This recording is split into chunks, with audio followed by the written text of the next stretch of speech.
Hello বন্ধুরা, আমি বুবাই আর আপনারা দেখছেন আপনাদের পছন্দের YouTube channel parrot Bubai. Parrot Bubai YouTube চ্যানেলের আরও এক নতুন এপিসোডে আপনাদেরকে স্বাগতম।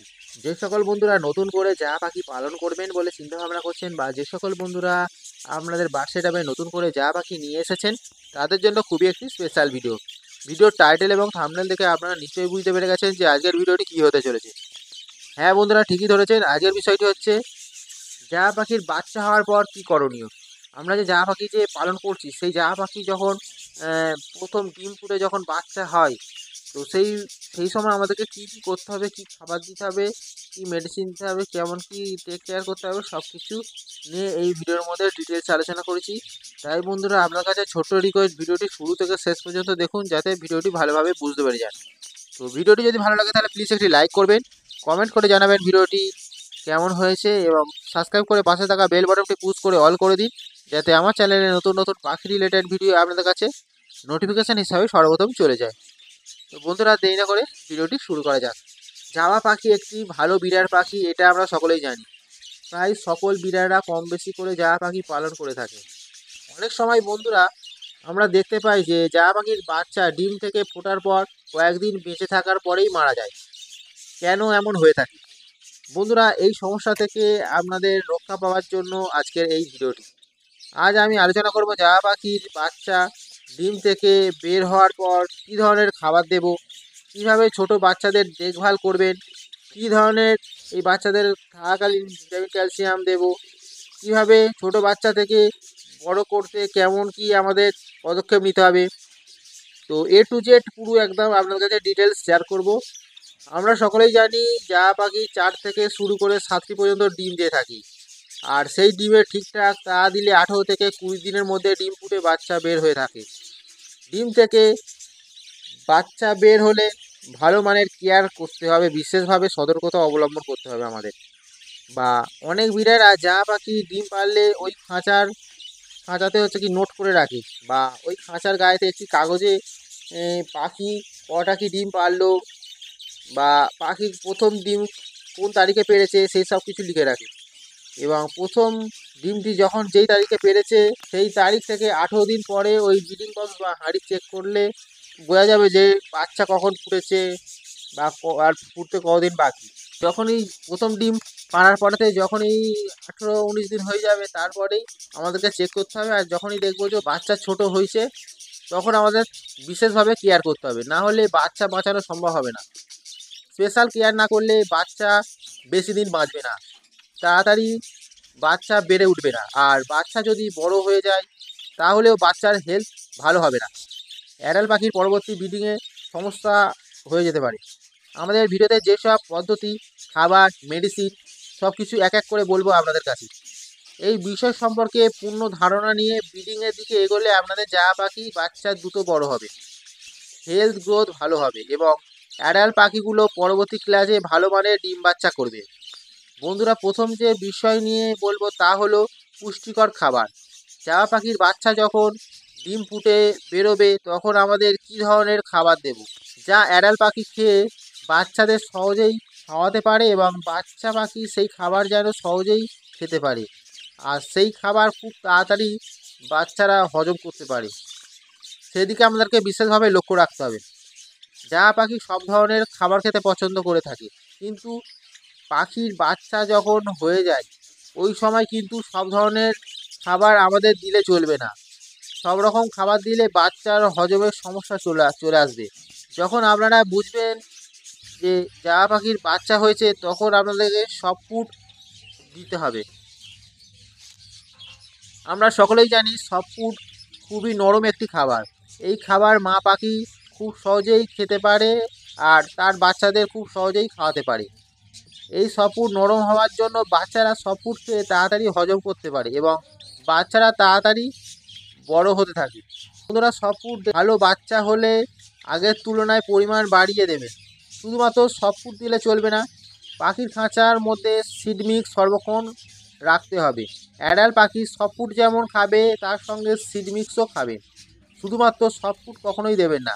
তবে বন্ধুরা, একটা কথা বলে রাখি, পাখির বাচ্চা যখন একেবারে ছোট থাকে, তখন এগ ফুড একেবারেই দেবেন না। কারণ আমরা জানি যে এগ ফুড শরীরকে গরম করতে সাহায্য করে থাকে। একদম বাচ্চা পাখি এগ ফুড খেলে হজমের সমস্যা দেখা দেবে, ডায়রিয়া চলে আসবে, পাখির বাচ্চা পাতলা পায়খানা করবে, আর যার ফলে কী হবে, পরবর্তী সময় বাচ্চা আস্তে আস্তে মৃত্যুর দিকে যাবে। তাই 1 থেকে 14 দিনের বাচ্চা হলে এগ ফুড কখনোই দেবেন না।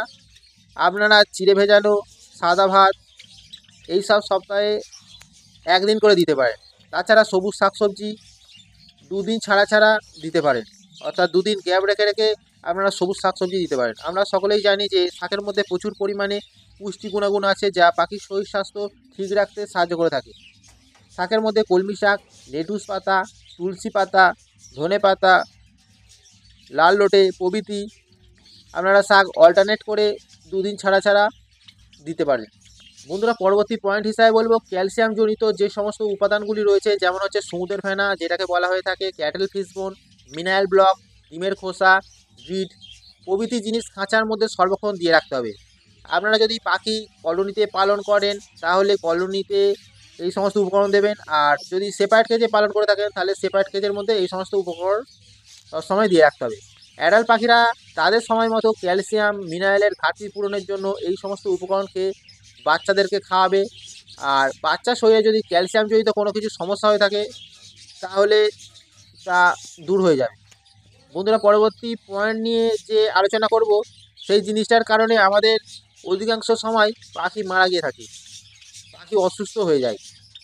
আমরা সব সময় চাই যে আমাদের পাখি যেন সর্বক্ষণ সুস্থ স্বাভাবিক থাকে, পাখির মধ্যে যেন কোনো প্রকার রোগ না হয়ে থাকে, সেদিকে আমাদের লক্ষ্য রাখতে হবে। পাখিকে সুস্থ রাখতে গেলে যে উপকরণটি বলবো সেই উপকরণটি সঠিকভাবে আমাদেরকে পালন করতে হবে এবং সেই সঠিকভাবে এই উপকরণটিকে ব্যবহার করতে হবে। পাখি সুস্থ রাখতে গেলে যে উপকরণটি সঠিকভাবে দিতে হবে তা হলো জল। পাখিকে যখন জল দেবেন সবসময় পরিষ্কার পানীয় জল দিতে হবে, কখনো নোংরা জল কখনোই দেবেন না। প্রতিদিন সকালে জলের পাত্র ভালো করে পরিষ্কার করে ধুয়ে তারপর পরিষ্কার জল দিতে হবে। জল পাখিকে প্রতিদিন দিতে হবে, দিনে 2বার করে জল দিতে হবে। আপনারা যদি দিনে 1বার জল দেন তাহলে ঠিক আছে, কিন্তু আপনারা যদি দিনে 2বার করে জল দেন তাহলে আরও ভালো। কারণ আমরা জানি যে যা পাখি জলে স্নান করে থাকে এবং ওতে যে সব ফুড দিচ্ছেন, এগ ফুড দিচ্ছেন, শাক দিচ্ছেন, সব ওই জলেতে ফেলে জলটা নোংরা করে দেয়। তাই দিনে 2বার করে জল দিলে ভালো। আমরা ভালো করে লক্ষ্য করলে দেখি যে জল অনেকক্ষণ থাকার পর জল থেকে দুর্গন্ধ একটা গন্ধ ছড়ায় বা জল দূষিত হয়ে যায়।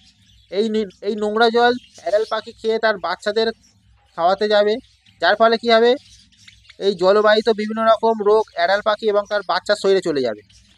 এর ফলে বাচ্চা ও অ্যাডাল্ট পাখি খুব সহজেই অসুস্থ হয়ে যাবে। তাই পরিষ্কার জল প্রতিদিন 2বার করে দিলে আমাদের প্রিয় পাখি সবসময় সুস্থ স্বাভাবিক থাকবে। বন্ধুরা, পরবর্তী পয়েন্ট নিয়ে যে বিষয়টি নিয়ে কথা বলবো সেটা হচ্ছে মেডিসিন। আমরা সকলেই জাবা পাখি বাচ্চা হওয়ার পর বিভিন্ন ধরনের মাল্টিভিটামিন দিয়ে থাকি, যা আমরা খুব বড় ভুল করে থাকি। পাখির বাচ্চা যখন হয়ে থাকে তখন খুবই ছোট থাকে, এই অবস্থায় যদি আমরা মাল্টিভিটামিন দিই, মাল্টিভিটামিন মিশ্রিত জল মা পাখি খেয়ে যখন বাচ্চাদের খাওয়ায় তখন বাচ্চারা এই মাল্টিভিটামিন সহ্য করতে পারে না, বাচ্চার শরীরে লুজ মোশন চলে আসে, পাতলা পায়খানা করে, আর যার ফলে কী হয়, আস্তে আস্তে বাচ্চা মৃত্যুর দিকে এগিয়ে যেতে থাকে, বাচ্চাকে বাঁচানো যায় না। এছাড়া বলবো আপনারা মাল্টিভিটামিন দেওয়ার ফলে অ্যাডাল্ট পাখিগুলি, অর্থাৎ যাদের বাচ্চা আছে সেই অ্যাডাল্ট পাখিগুলি নতুন করে ব্রিডিং করার জন্য উদ্বুদ্ধ হয়, আর তাদের যে বর্তমান যে বাচ্চাগুলি থাকে তাদেরকে খাওয়ানো ছেড়ে দেয় এই মাল্টিভিটামিন দেওয়ার জন্য। তারা চাইবে সবসময় বাচ্চাদেরকে মেরে ফেলে আবার নতুন করে ডিম পাড়তে ওরা চাইবে। তাই বন্ধুরা, ভুলেও বাচ্চা ছোট থাকলে মাল্টিভিটামিন কখনোই দেবেন না। বাচ্চার বয়স যখন 23 থেকে 24 দিন হয়ে গেলে তখনই আপনারা মাল্টিভিটামিন দিতে পারেন। বাচ্চার যখন চোখ ফুটে যাবে, গায়ে পালক গজিয়ে যাবে, তখনই আপনারা এই মাল্টিভিটামিন দিতে পারেন। তখন এই মাল্টিভিটামিন ওদের ভালো কাজে লাগবে। তখন দিলে অ্যাডাল্ট পাখি এবং তাদের বাচ্চাদের হেলথ গ্রোথ ভালো হবে, সুস্বাস্থ্যর অধিকারী হবে। বন্ধুরা, বাচ্চার বয়স যখন 1 মাস হয়ে যাবে, বাচ্চারা যখন হাঁড়ি থেকে বেরিয়ে আসবে তখন পরপর 5 দিন আপনারা ক্যালসিয়াম লিকুইড ব্যবহার করবেন। আমি ক্যারিসল ডিসি নামক যে ক্যালসিয়াম লিকুইড পাওয়া যায় সেটি আমি ব্যবহার করে থাকি। এই ওষুধটি একটা ছোট বাটির জলেতে 5 ফোঁটা হিসাবে দিয়ে 5 দিন খাওয়াই। এর ফলে বাচ্চা পাখির মা বাবার শরীর অনেক দুর্বল হয়ে থাকে, আর এই ক্যালসিয়াম লিকুইড দেওয়ার ফলে বাচ্চার মা বাবারা খেয়ে শরীর স্বাস্থ্য অনেকটা উন্নতি হয়, আগের তুলনায় অনেকটা উন্নতি হয়। তাই বন্ধুরা, যখন বাচ্চা বেরিয়ে যাবে তখন আপনারা এই ক্যালসিয়াম দেবেন। এই ক্যালসিয়াম খেয়ে বাচ্চা এবং বাচ্চার মা বাবার শরীর স্বাস্থ্য ভালো থাকবে। বন্ধুরা, আমি নির্দিষ্ট করে বলবো না যে এই আমি যে ক্যালসিয়ামটি ব্যবহার করছি সেটা আপনারা দিন। আপনারা প্রথম থেকে আপনার পাখিদের যে ক্যালসিয়াম খাইয়ে এসেছেন সেটি আপনারা ব্যবহার করবেন, দেখবেন যে ওতেই ভালো কাজ হবে। কারণ প্রথম থেকে পাখিরা ওই ক্যালসিয়ামটি খেয়ে অভ্যস্ত হয়ে গেছে। তো আপনারা যদি ঠিকঠাক পরিমাণে ঠিক সময় যদি আপনারা ওই ক্যালসিয়াম দিয়ে থাকেন তাহলে দেখবেন যে ওই ক্যালসিয়ামেই ভালো কাজ হচ্ছে। বন্ধুরা, আমি যে সমস্ত বিষয় নিয়ে কথা বললাম আপনারা যদি ঠিকঠাকভাবে মেনে চলেন, প্রত্যেকটা বিষয় প্রত্যেকটা পয়েন্ট যদি আপনারা ঠিকঠাকভাবে মেনে চলেন, আশা করছি আপনাদের জাহা পাখির ভালো ব্রিড হবে, ব্রিড করবে। জাহা পাখির যে সমস্ত বাচ্চা ছোট ছোট যে কটা বাচ্চা উঠবে সব কটা বাচ্চাই সুস্থ স্বাভাবিকভাবে বড় হবে, বাচ্চার হেলথ গ্রোথ ভালো হবে এবং বাচ্চার মা বাবার শরীরও ভালো থাকবে। তো বন্ধুরা, ভিডিওটি আজকের মতো এই পর্যন্ত। ভিডিওটি সম্পূর্ণ দেখার জন্য অসংখ্য ধন্যবাদ। আশা করছি আপনাদের পাখি পালন জীবনে অনেকটাই হেল্প হবে। তো ভিডিওটি যদি ভালো লাগে তাহলে প্লিজ একটি লাইক করবেন, কমেন্ট করে জানাবেন ভিডিওটি কেমন হয়েছে এবং সাবস্ক্রাইব করে আমার ইউটিউব চ্যানেলটি এগিয়ে যেতে সাহায্য করুন এবং প্রচুর প্রচুর শেয়ার করে দিন। তো বন্ধুরা, আজকের মতো এই পর্যন্ত। দেখা হচ্ছে নেক্সট ভিডিওতে। আজকের মতো টাটা।